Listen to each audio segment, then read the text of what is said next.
하나님의 말씀은 마태복음 22장 34절로 40절입니다. 그런데 예수께서 그 사두개인들로 대답할 수 없게 하셨다 함을 그 바리새인들이 듣고 한데 모였는데 그들 중에 한 율법사가 예수를 시험하려고 질문하되 선생님, 그 율법 중에서 어느 계명이 크니까? 예수께서 이르시되 내 그 마음을 다하고 내 그 목숨을 다하고 내 그 뜻을 다하여 주 너의 하나님을 사랑하라 하셨으니 이것이 크고 첫째 되는 계명이요 둘째는 그와 같으니 내 그 이웃을 내 자신과 같이 사랑하라 하셨으니 이 두 계명 안에 온 그 율법과 선지자들이 매달려 있느니라. 신랑을 기다리는 교회 마태복음 원전 강해. 오늘은 아시나요? 가장 큰 계명보다 더 큰 계명을, 이런 제목으로 말씀을 나누겠습니다. 예수님과 자주 부딪히는 유대인들 두 부류가 있죠. 바리새인들과 사두개인들입니다. 그들은 서로가 앙숙이에요. 원수지간 같이 앙숙이야. 그러니까 한마디로 바리새인들은 율법대로 살려고 하고 또 부활도 믿었던 사람이에요. 물론 소생을 믿었지만, 근데 사두개인들은 그들은 이 세상에 만족하고 부활을 안 믿는 사람들입니다. 사두개인들은 제사장 부리 사람들이죠. 다윗 시대에 사독이란 제사장이 있는데 그의 후예들이니까 제사장 가족들입니다. 근데 그 둘은 서로 앙숙인데, 근데 예수님을 공격할 때만은 힘을 합치는 거예요. 마태복음 22장 23절로 33절까지 나오는 부활이 없다고 예수님을 시험하던 사두개인들. 그러니까 예수님이 그들로 대답할 수 없게 하셨다 함을 누가 들었냐면 또 그 바리새인들. 이 바리새인도 예수님을 시험하던 바리새인들이에요. 언제? 마태복음 22장 15절로 22절까지 로마에다가 세금 바치는 거 그렇게 해야 됩니까? 안 되니까 이걸 물어보던 사람들이죠. 그래서 예수님이 은전 하나 갚아보라. 데나리온 하나를 갖다 주니까 여기 누구 그림이 있느냐? 거기 가이사입니다. 그러면 가이사 것은 가이사에게, 하나님 것은 하나님께 바치라고 해갖고 꼼짝 못하고 물러났던 사람들인데, 번갈아 가면서 이 사람들이 예수님 옆에 나타나갖고서 시험한단 말이에요. 근데 이번엔 이제 같이 합쳤어. 그 중에 대표가 하나 나왔단 말이에요. 그 대표가 누구냐면 35절에 그들 중에 사두개인들과 바리새인들, 그들 중에 대표인 한 율법사가 예수를 시험하려고 질문하되, 여기서 율법사라는 것은 노미코스, 그래서 율법에 정통한 사람, 그런 뜻이죠. 36절 선생님, 그 율법 중에 어느 계명이 크니까? 율법에 정통한 율법사가, 난 다 율법을 알고 있는데 어떻게 알고 있냐면요, 그때 서기관 정도 되면은 창세기부터 말라기까지 39권을 다 암송한다는 거예요. 암송.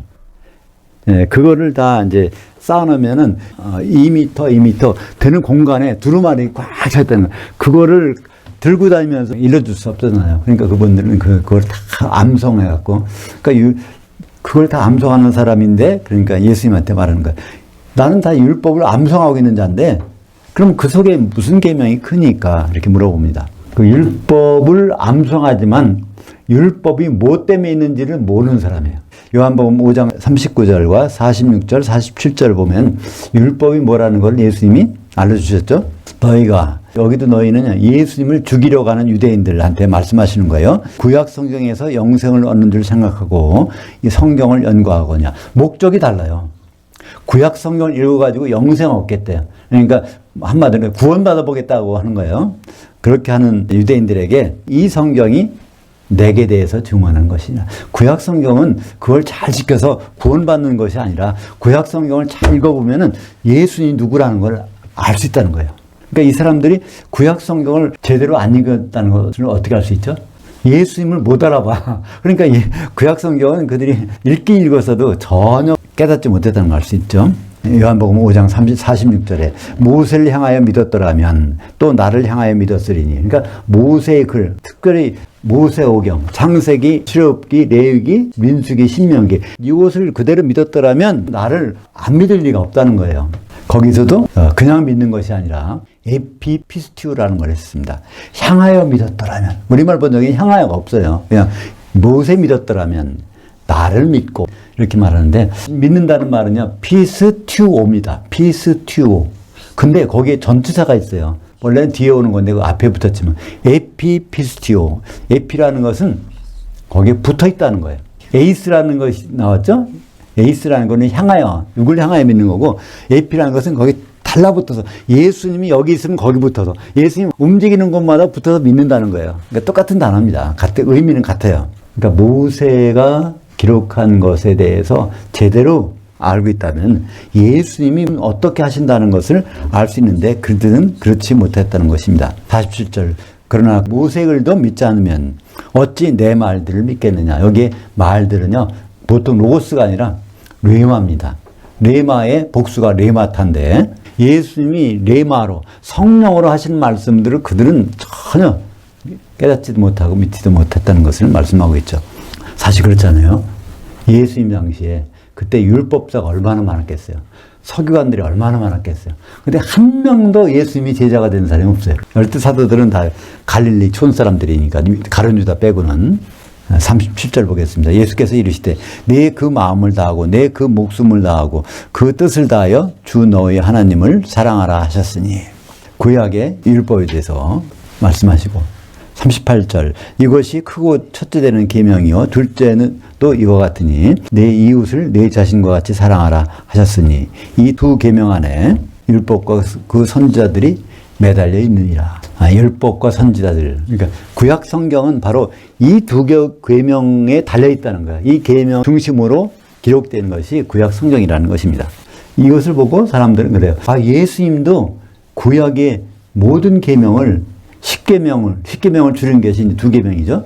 그걸 인정하셨으니까 우리도 지금 그걸 믿어야 된다. 이렇게 말씀하는 분들이 있어요. 그것은 예수님이 이 2계명이 중요하다고 말씀하시는 것이 아니에요. 예수님 말씀은 이 2계명을 정말 이해한다면 결국 내 말을 믿게 돼 있어. 근데 이 2계명을 잘 모르니까 예수님의 내 말을 안 믿는다는 것입니다. 사실 구약 성경 유효기가 있다는 거예요. 마태복음 11장 11절부터 14절까지 같이 읽겠습니다. 내가 진실로 너에게 말하노니 여자가 낳은 자 중에 세례자 요한보다 큰 이가 일어남이 없도다. 그러나 천국에서는 극히 작은 자라도 그보다 크니라. 세례자 요한이 때부터 지금까지 천국은 침노를 당하나니 침노하는 자는 빼앗느니라. 모든 선지자와 율법이 예언한 것은 요한까지니 만일 너희가 즐겨 받을진대 오리라 한 엘리야가 곧 이 사람이니라. 다시 말해서 모든 율법과 선지자는 유효기간이 언제예요? 세례자 요한이 나타나서 예수님 보고 이분이 그분이야. 구약 성경이 설명해 놓으신 그분이 이분이야. 이렇게 할 때까지 구약 성경은 유효하다는 거예요. 그 뒤는 구약 성경이 유효기간이 끝났어. 예수님의 입으로 나오는 말씀, 예수님이 사도들을 통해서 주신 말씀이 진짜 계명인 것입니다. 그렇다면 율법, 구약 성경은 왜 주셨을까요? 로마서 3장 20절 그러므로 율법의 행위로 그의 앞에 의롭다 하심을 얻을 육체가 없나니 율법으로는 죄를 깨달음이니라. 율법은 크게 2가지가 있죠. 하나님 사랑과 이웃 사랑. 좀 더 이걸 나누면 10계명, 10가지가 있죠. 그 율법은 전체로 하면 몇 가지가 될까요? 613가지가 된다고 그래요. 613개의 계명인데 613개의 계명을 주신 이유가 나옵니다. 그걸 보고 뭘 깨달으라고요? 죄를 깨달으라는 겁니다. 율법은 한마디로 거울이라는 거예요. 갈라디아서 5장 14절 온 율법은 내 이웃 사랑하기를 내 자신과 같이 하라 진 그 한 말씀에 다 들어있나니. 근데 이것이 쉬울 것 같죠? 내 이웃 사랑하기를 어떻게 해요? 아가페로 사랑해야 된다는 거예요. 그죠? 아가페로. 아가페 사랑으로 할 수 있었나요? 아가페 사랑은 언제 가능할까요? 아가페 사랑은요, 성령 오신 다음에 가능한 사랑이에요. 근데 예수님이 부활도 안 하셨는데, 오시도 않았는데, 구약성경 아무리 해봤자 하나님 말씀을, 율법을 지킬 수가 없다는 겁니다. 야고보서 2장 8절과 10절 보겠습니다. 너희가 만일 구약 성경에 기록된 대로 내 이웃 사랑하기를 내 자신과 같이 하라 하신 최고의 법을 지키면 잘하는 것이거니와 누구든지 온 율법을 지키다가 그 하나를 범하면 모두 범한 자가 되나니. 그러니까 율법은 지킬 수가 없는 게 613개의 계명을 지켜요. 계명이 있는데 그 중에서 612개의 계명을 지켰는데 한 개를 어겼다면 어떻게 되는 겁니까? 그럼 613개를 다 어긴 게 되는 거예요. 그러니까 율법은 결코 지키라고 주는 게 아니죠. 그 지킬 사람이 없으니까. 그럼 뭐라고 해요? 율법을 통해서는 우리가 아가페 사랑을 못하는 사람이구나. 아가페 사랑을 하려면 누구한테 가야 돼? 바로 성령을 받아야 되니까 예수님 앞으로 가야 되는구나. 그걸 알 수 있는 거죠. 율법은 그래서 뭐로 대치됐어요? 예수 그리스도의 믿음으로 대치된 것입니다. 예수님이 한 일, 그걸 받아들이면 율법도 지킨 게 된다는 거예요. 로마서 3장 21절. 이제는 율법 외에 하나님의 한 의가 나타났으니 그 율법과 그 선지자들에게 증거를 받은 것이라. 바로 어떤 게 의가 될 수 있냐면 곧 예수 그리스도의 믿음으로 말미암아 모든 믿는 자에게 미치는 하나님의 의니 차별이 없느니라. 예수님의 믿음이 어디 나올까요? 히브리서 12장 2절 보면 믿음의 창시자여 종결자이신 예수를 바라보자. 그분의 믿음이 어떤 믿음이에요? 그 십자가 너머에 있는 그 기쁨, 여성 명사인 그 혼인의 신부를 바라보고 부끄러워하지 않고 십자가를 지신 그 믿음. 그러니까 십자가에서 피 흘리신 그 믿음. 뭐 때문에 피 흘렸어요? 혼인을 바라보고 믿는 거예요. 우리가 그 믿음을 갖는다면 모든 율법을 이룬 거나 마찬가지라는 것입니다.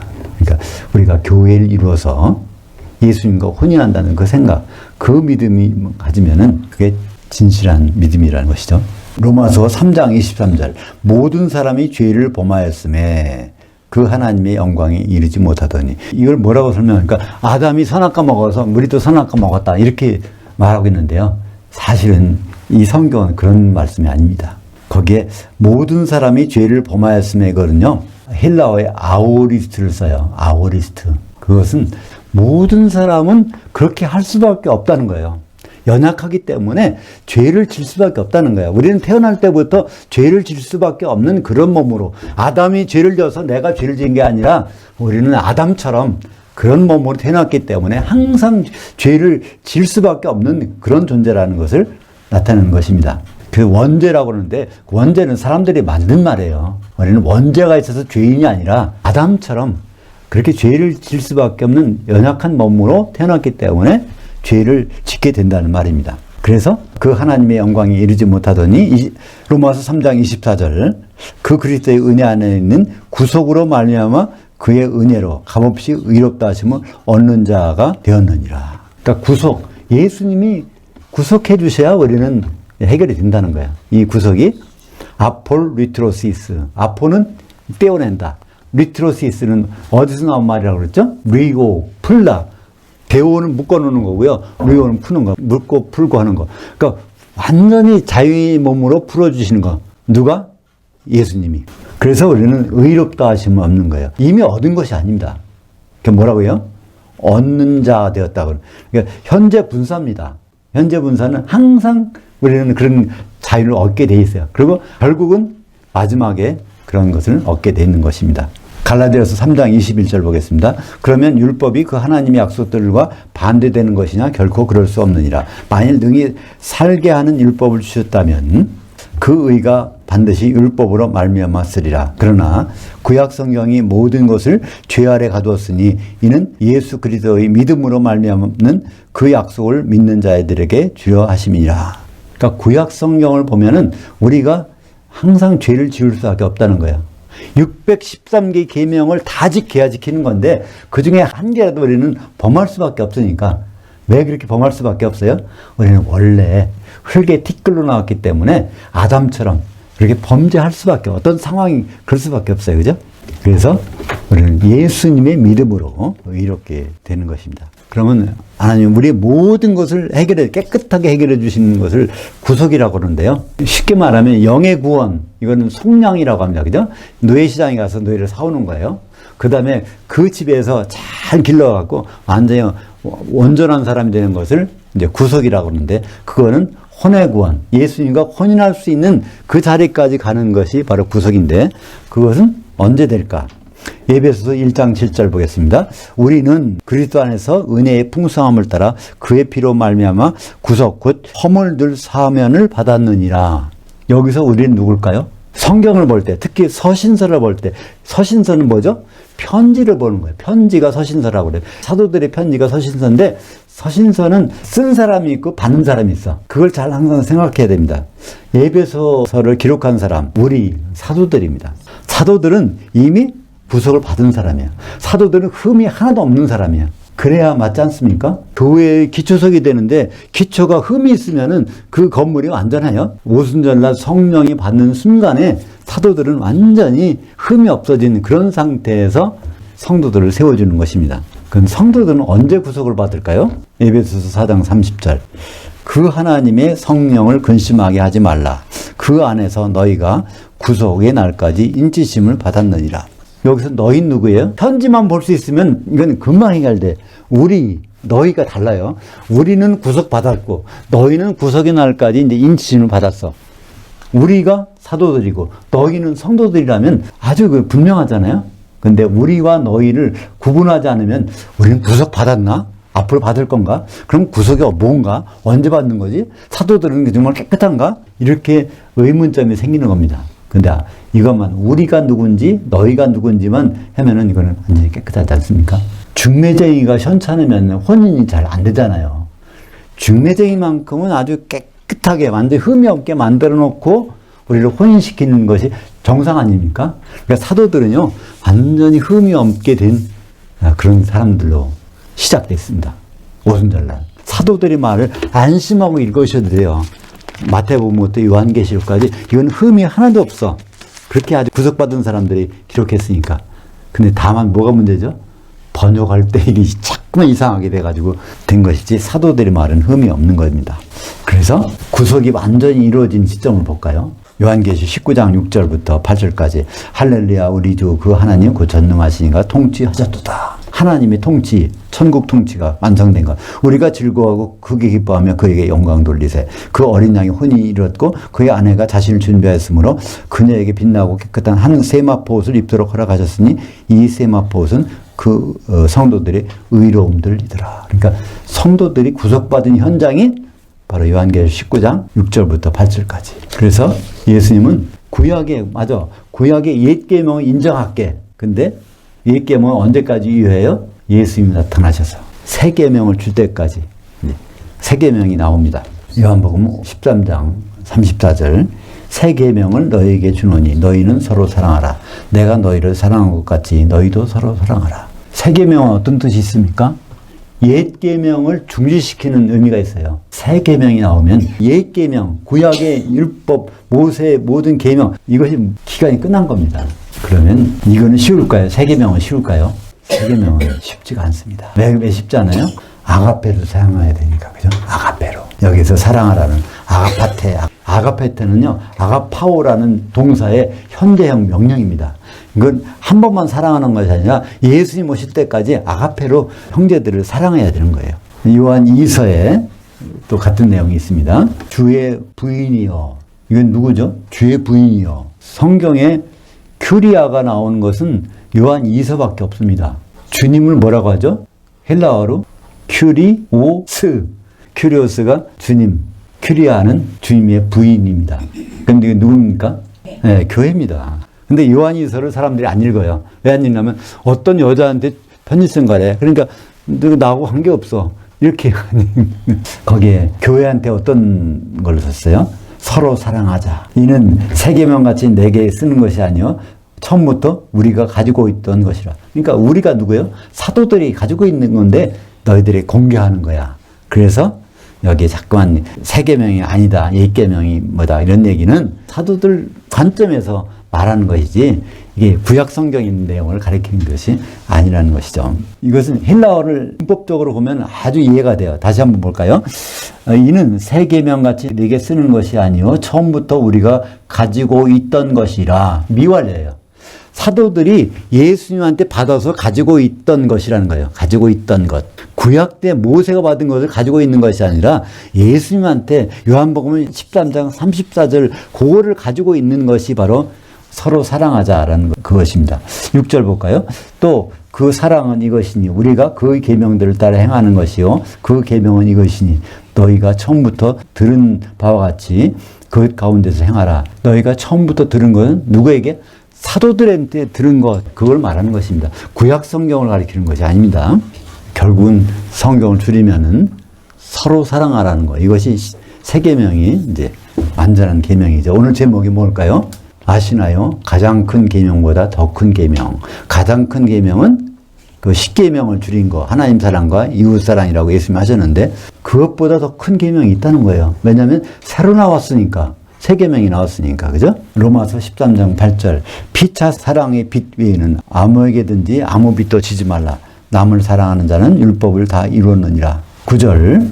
간음하지 말라, 살인하지 말라, 도둑질하지 말라, 탐내지 말라 한 것 그 외에 다른 계명들이 있을지라도 내 이웃을 내 자신과 같이 사랑하라 하신 말씀 가운데 다 들었느니라. 사랑은 이웃에게 악을 행하지 아니하니 그러므로 사랑은 율법의 완성이로다. 근데 이거를 다 아는데 왜 이것을 잘 깨닫지 못할까요? 그냥 사랑이죠. 러브인 줄 알아요. 그게 아니라 아가페 사랑이 그렇다는 겁니다. 필리아의 사랑도 아니고 에로스의 사랑도 아니고 스토르게의 사랑, 혈연 간의 사랑. 그러니까 필리아의 사랑은 친구 간의 사랑, 에로스의 사랑은 이성 간의 사랑, 혈연 간의 사랑은 스토르게의 사랑. 그건 세상에 원래부터 존재하는 건데 아가페 사랑은 언제 처음 나와요? 오순절날 성령을 통해서 처음 우리에게 주어진 사랑입니다. 그게 어디 나올까요? 로마서 5장 5절 같이 보죠. 소망이 우리를 부끄럽게 아니함은 우리에게 주신 성령으로 말미암아 그 하나님의 그 사랑이 우리 마음들에 부은 바 됨이니. 그러니까 아가페 사랑은 성령을 통하지 않고서는 나올 수가 없어요. 수속물 받으려면 수도꼭지 가서 받지 않습니까? 그것처럼 성령을 받으려면 어디에서? 예수님 말씀하신 교회를 통해서 성령은 우리에게 부어질 수 있습니다. 갈라디아서 5장 22절 오직 성령의 그 열매는 사랑이니 희락과 화평과 오래 참음과 자비와 양선과 믿음과 온유와 절제로서 이러한 것들을 금지할 법이 없느니라. 성령의 열매는 복수가 아닙니다. 단수예요. 사랑 한 가지라는 거예요. 그러면 그 뒤에 희락과 화평과 이거 8가지 뭡니까? 그것은 사랑을 아가페로 설명해 주는 것입니다.